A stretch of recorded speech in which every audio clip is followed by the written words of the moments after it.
आचारसंहिता लागल्यावर सरकारी अधिकाऱ्यांची जबाबदारी खरं म्हणजे अधिक वाढायला हवी.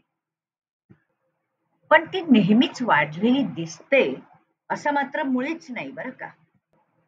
उलट कधी कधी या काळामध्ये आता कोणीही राजकीय व्यक्ती आपल्याला काहीच विचारू शकणार नाही असा विचार करून काही काही सरकारी अधिकारी असे सुटतात की सामान्य माणसांची पूर्ण वाट लावतात.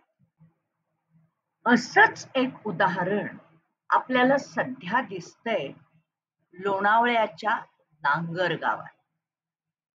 तिथे 5-6 बंगल्यांच्या आसपासच्या आवारातली जागा जी वर्षानुवर्ष कायदेशीर म्हणून नोंदली गेलेली आहे, तिला उगाचच स्वतःच्या मनाने बेकायदेशीर ठरवून बंगल्यांचे अनेक पहात उगाचच काही सरकारी अधिकारी तोडत सुटलेत आणि एकेकाळी मराठा आरक्षणाच्या नावाने ओरडाआरडा करणारे लोक तिथे राहणाऱ्या अनेक मराठी कुटुंबांना बेघर करत सुटले. वर जरी कोणी ह्यांना विनंती केली की अहो तुम्ही हे चुकीचं करताय, तुम्ही हे करू नका, आम्ही तुम्हाला हे करण्यापासून थांबवू, तर दरडावतायत, धमकावतायत की जो कोण मध्ये येईल त्याला आम्ही सरळ 6 महिने जेलात टाकू. म्हणजे कोर्ट कायदा हा काही विषयच नसतो यांच्याकरता. यांच्या विरोधात आला यांनी टाकला जेलमध्ये.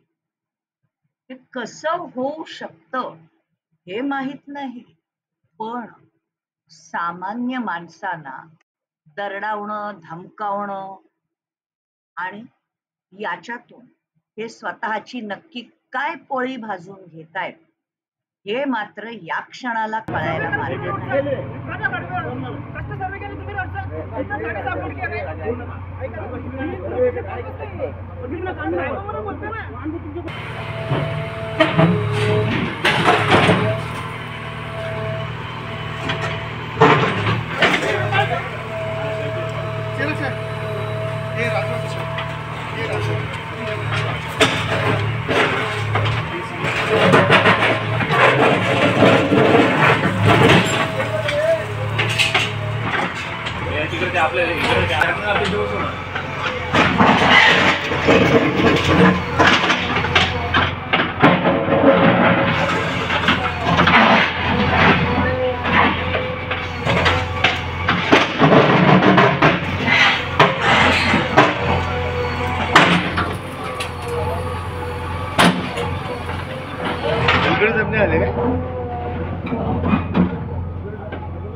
आता यांनी त्रास दिलेली मंडळी नेमकी कोण आहे? यांनी जे बंगले तोडायला घेतलेले आहेत ते नेमके कोणाचे आहेत?